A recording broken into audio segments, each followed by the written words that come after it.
Latafa Hayati at Latafa Nanshidia.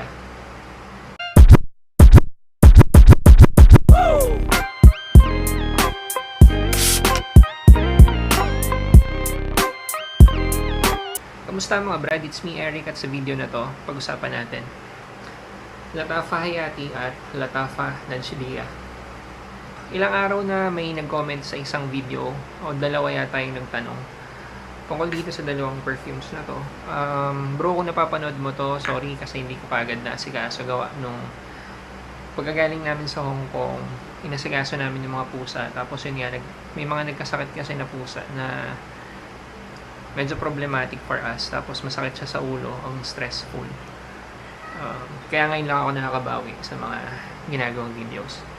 Sa mga nakapanood na ng video na ginawa ko tungkol dito sa Nanshidia, alam nyo na ito yung pinakaunang video na ginawa ko dito sa channel. Kung di ako nagkakamali 3 years ago, naka-English format pa yun kasi iniisip ko dati hindi pa ganun kalaki yung market dito sa Philippines. Nung pandemic lang actually lumaki yan eh.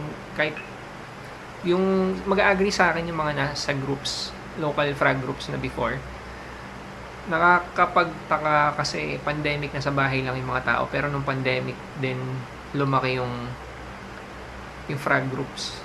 So dati halos mga foreigner yung makaka-interaction mo sa iba't ibang forum. So anyway, unahin ko yung Nanshidia. So may bias ako towards dito kasi grabe na experience ko, tsaka yung mga magagandang salita na naibigay sa akin dahil dito. Isa to sa mga unang Middle Eastern perfume na nagkaroon ako. Kasi grabe yung hype dito dati. As in, grabe. Tapos, yung price niya before, mas mababa pa kaysa sa presyo niya ngayon. Or, hindi naman halos nagkakali. Close to 1,000 pesos. Pinakamura siyang nabili before, siguro 800, kung di ako nagkakamali. Hindi ko alam kung may ganun pang presyo na ito ngayon eh. Kasi umaabot na siya minsan na 1,300 eh. Tapos, yung Nanshidia, may kasama ganito. Sa mga hindi nakakaalam na ito, Dio spray. So, parang pabango pa din eh. May pangit na experience ako dito ah. So, in-spray ko siya sa katawan. Parang nagpo-produce na hindi magandang amoy sa damit. Kasi siguro yung pawis kapag inabsorb ng damit, tas dumidikit dun, hindi maganda yung amoy. So, hindi ko na siya ginamit noon sa katawan. Ini-spray ko na lang siya sa either ganito, sa kwarto or damit, diretso. Pero hindi na sa skin. Medyo malagkit siya, tapos yun nga, hindi maganda yung mixture niya sa pawis. Pero hindi naman importante yun. Na-mention ko lang. Kasama siya sa box kapag bumili ka ng Nanshidia. Tapos, sa mga hindi nakakaalam, si Nanshidia is an alternative for Hawas. May misconception before na alternative ito for Invictus Aqua ng Paco Rabanne. Hindi ko alam kung ano yung tama eh. Pero si Hawas kasi nauna dun sa isang perfume ni Paco Rabanne. So may mga nagsasabi na si Hawas yung OG, hindi yung gawa ni Paco Rabanne. Pero regardless, kung ano pa man yun, Nanshidia on its own, sobrang okay na pa ba. Fresh bubblegummy, slightly citrusy sa umpisa. Pag chinek mo kasi yung note breakdown niya, ang complex, ang daming notes. Pagdating sa dry down, may ambery tsaka woody. So, okay, and yung entire scent profile tsaka scent transition, ang ganda.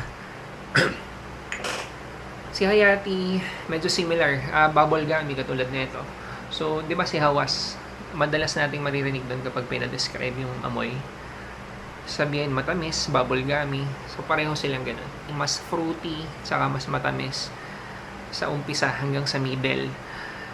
Para sa akin, naglalapit sila bandang dry down na.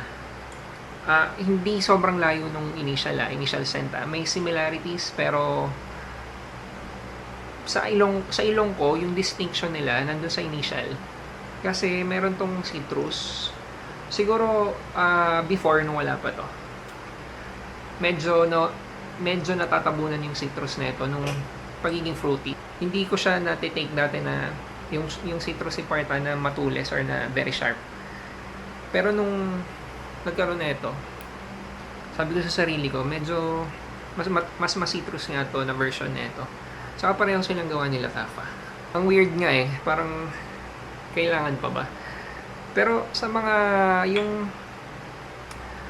mabusisi na tao, alam nyo eh, lalo kung na-try nyo na pareho, mas fruity tsaka mas matamis talaga initial na ito compared to dito. Less spicy din ito. Chinek ko yung note breakdown na ito, hindi ganun kakomplikado. Pero, okay, talon na ako dun sa question na redundant ba or magkaamoy ba sila. So, magbigay ako ng experience before na experience ko. If my memory serves me right, nasabi ko dun sa video ko tungkol dito, yung pinakaunang video dito sa channel, nabigyan ako ng compliment dito. That was 2021 yata or 2022. Nasa Bicol ako work. So, yung isa nasa ospital ako sa OR, bibihes. Pumasok na doktor. So, nagubad ako ng damit ko. Yung damit ko, ito yung nakaspray. Pagpasok niya, may kausap siya isang kapwa fellow or kapwa consultant o resident yata din. Narinig ko lang sila nag-uusap, Eros ba yan? Eros? Tapos nung sumagot yung kausap niya na may ibang tao dito sa loob, hindi ako yan. Naputol na, hindi sila nag-usap.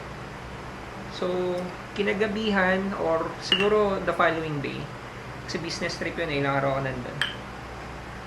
Colleague ko from a different company, pero kaibigan, so nag-dinner kami. Sabi sa akin, bro, Eros ba yung gamit mo? Tapos parang natuwa ako kasi yung isang mag-comment na Eros, na parang kaamoy ito ng Eros. Sabi ko, hindi, malayo. Parang ganun yung takbo sa isip ko eh. Pero nang dalawa na sila nagtanong, parang baka tawag dito, baka ginajudge ko lang agad na hindi sila magkaamoy. Pero sa ibang tao, yung perception ng ibang tao na nakakaamoy, may resemblance sa Eros. At kung may resemblance ka sa Eros, ibig sabihin mabango ka kasi sobrang mass pleaser ng Eros eh. Okay, haba nung kwento. So, pero importante yun eh. Dito, just last year, o baka early this year, ganun din, may nag-compliment din na Eros daw ba yung gamit ko. Yung kaibigan ko na yun, alam niya na madami akong pabango. Hindi siya ganun ka-familiar sa mga Middle Eastern perfumes. Hindi nga siya ganun ka-familiar sa mga brands eh. Pero kapag sinabi mo kasing Versace Eros, di ba, sikat talaga yun eh. Parang Giorgio Buds o Nautica Voyage. So, yun yung unang tanong niya kung Eros daw ba yung gamit ko. Tapos napaisip ako, kasi naalala ko yung compliments niya sa akin dito before. Tapos parehong tinanong kong Eros. So sabi ko, baka magkaamoy nga silang dalawa. Pero magkaamoy nga sila. Yun. Ang haba lang ng kwento ko kasi minsan ayoko kasing sa akin lang galing. Gusto ko laging sinasabi sa inyo na honest review to. So, yun nga lagi yung nakatitle. May mga biases ako, oo. Pero kung may ganun akong experiences, gusto kong i-share kasi yung mga nanonood, yung mga nagbabasa sa comment section, sigurado ko, katulad ko lang kayo nung nag-uumpisa ako, na nag-research ako, kasi hindi naman lahat tayo may access sa ganitong pabango, diba? Ako meron, pero yung ibang nanonood sa inyo, malamang wala, kaya nga kayo nanonood nito. So, yung mga ganong feedback galing sa ibang tao, maaring di rin kasi naiisip ninyo, na, okay, ganun pala yung perception ng ibang tao. Sobrang subjective ng sense of smell, magkakaiba tayo. Yung pag-take ko ng amoy dito, sinabi ko mas citrusy, mas fresh yung umpisa na ito, mas fruity to. Baka iba yung sa inyo. Ganon. So, yun nga, nakakuha ko ng ganong mga feedback sa iba't ibang tao. Baka nga may something dito sa composition na malapit sa Eros. Pag tinignan mo yung notes, si Eros may apple. Yun lang yung nakita kong similarity sa kanila. Pero yun yun yung pang-amoy ng ibang tao, diba? So, anyway, balik ako dito sa dalawang to. Mas matamis sa umpisa, mas fresh sa umpisa. Hindi ko sinasabing hindi to matamis sa umpisa. Mixture na matamis, fresh, tsaka yung aquatic na kasi pumapasok bandang mid na eh. Ito is more on fruity talaga. Umpisa hanggang mid. Transition, mid to dry down. May amber, may woods. May woods, may cinnamon, may vanilla. Saka may musk. So kaya pala siya matamis. Pag pinagkumpara ko yung amoy nila, mas nagiging magkalapit sila for me sa mid hanggang sa dry down. Sa umpisa, may similarities pero mas malaki yung distinction. Lalo na kung very particular ka sa scent profile. Lalo na kung mabusisi ka dun sa naamoy mo. Tsaka lalo na kung sabay mo silang spray. Madaling compare eh. Okay, for longevity, halos pareho eh. Open, very vocal saka very open naman ako na may bias ako towards dito kasi tagal ko na itong ginagamit eh. Noong una nga, hindi ko na, parang kailangan ko pa ba talaga ito dati? Yun yung question ko sa sarili ko eh. Pero anyway, tinesting ko to bago ko gawin yung video ng ilang beses na, ilang araw na. Hindi ko lang nasimulan agad yung video pero ngayon, honest na assessment ko, halos pareho sila sa akin. Parehong matagal, siguro more than 8 hours sa skin. Projection, siguro mga 2 oras, very good projection silang dalawa.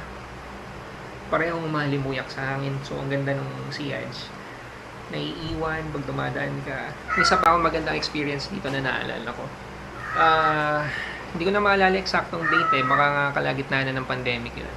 Either early 2020 before pandemic or baka naka-lockdown na. Pero may basketball kasi pa kami noon eh. May weekly schedule kami every Sunday. So yung mga kagrupo ko doon, mga matatagal ko nang kasama kasi since 20 tagal na, parang college pa ako nag-start yung schedule. So anyway, nag-spray ako after basketball, nasa labas kami. Papasok na ng kotse. Bago pumasok ng kotse, spray, sabi ng isa, si Jan yung isang tropa ko na yan. Sabi, Eric, ano yung pabango mo? Magkano yan? Tapos yung isang kaibigan namin, naka-basketball din namin, si Brad, sumagot.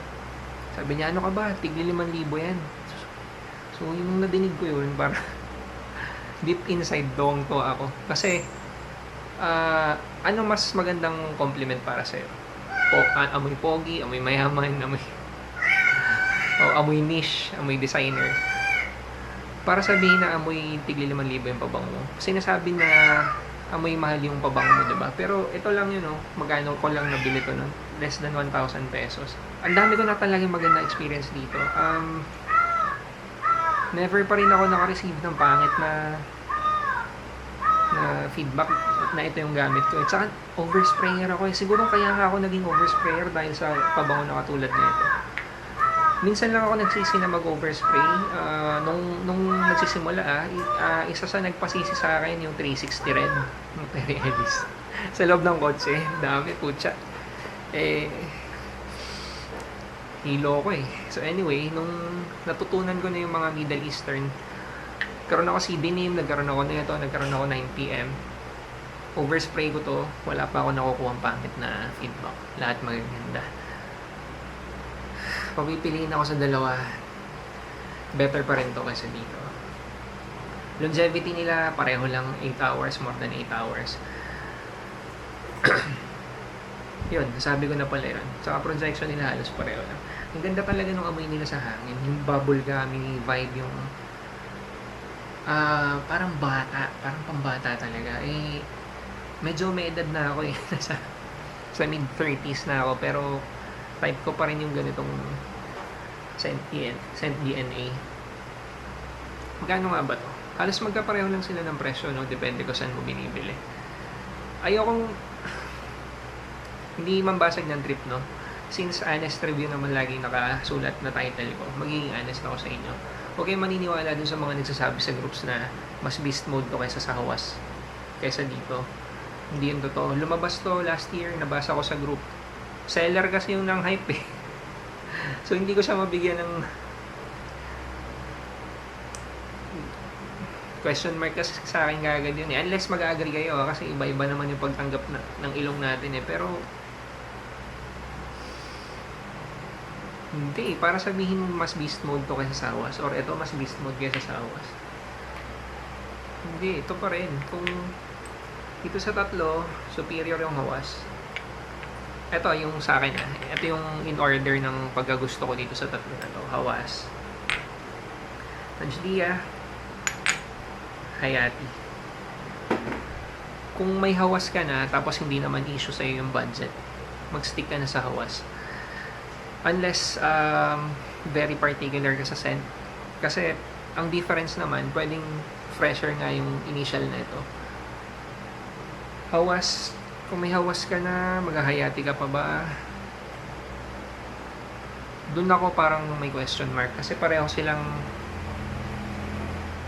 yung level ng tamis nila parang pareho sa akin. Ito, natatamisan ako dito over dito.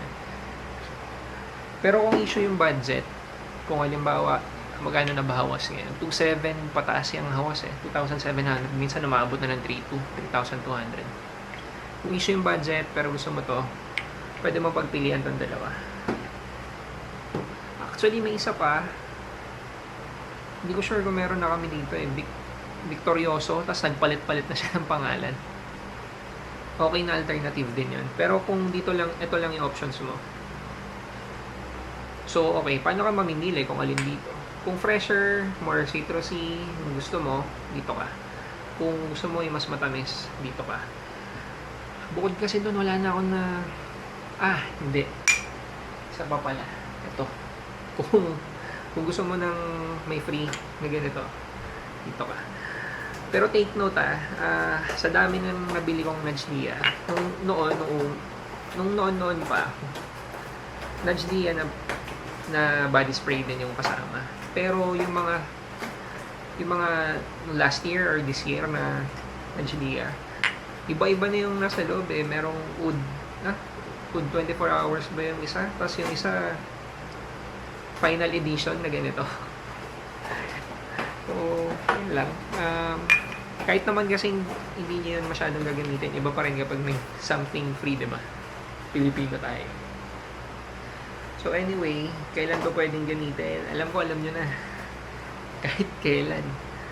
Ayoko nang pag-usapan yung Paco Rabanne Invictus kasi nasa Middle Eastern naman tayo. Tapos, alam nyo, feeling ko talaga, kung may ganito tayong mga alternatives sa ganung scent DNA, mag-Invictus ka pa ba? Sa ganung presyo. Hindi ko alam comment ka kung pipiliin mo pa rin yung Paco Rabanne Invictus or Invictus Aqua over dito sa alternatives na to. Kasi ang gaganda talagang kopya nito, or kung kopya man sila, ang gaganda talagang alternatives nito. Ang hirap pintasan sobrang hirap pintasan, lalo na kung nako-compliment ka. Okay, perfectly honest, ito hindi siguro wala pa sa kalahati ng beses na ginamit ko to, nung nagamit ko to. Pero regardless, nabigyan na rin ako ng magandang feedback. Sinabi ko na kanina, tinanong ako kung Eros yung gamit, pero ito yun. Dito, sobrang dami ko ng feedback. Saka ako nanonood kayo ng mga ibang videos, nililayer ko to sa CD Name EDT. Never miss na combo ko, laging may compliment. Yun. So, lagay nyo sa comment section kung Team Hayati or Team Najdia kayo, or kung purista ka ng Invictus or kung hawas ka. Marami talaga nagtatanong kung Najdia or Hayati. Gusto ko rin sanang magtanong na lang sa inyo. Pinamoy ko to sa wife ko. Wala, sabi niya pareho lang. So, wala, siguro tatanong ko sa mga ibang pamangkin ko sa susunod. Saka, ito yung magandang isip ko gawan to ng video. Yung Kalye survey, yun yung isang pinaplano ko hindi ko pa mabigyan ng oras. Ayusin muna namin sa mga alaga namin pusa. Pero, maganda tong paglabanin sa Kalye survey. Diba? So, yun lang. Kung nagustuhan yung video, lagay kayo ng comment, saka pa-like, pa-subscribe. Salamat.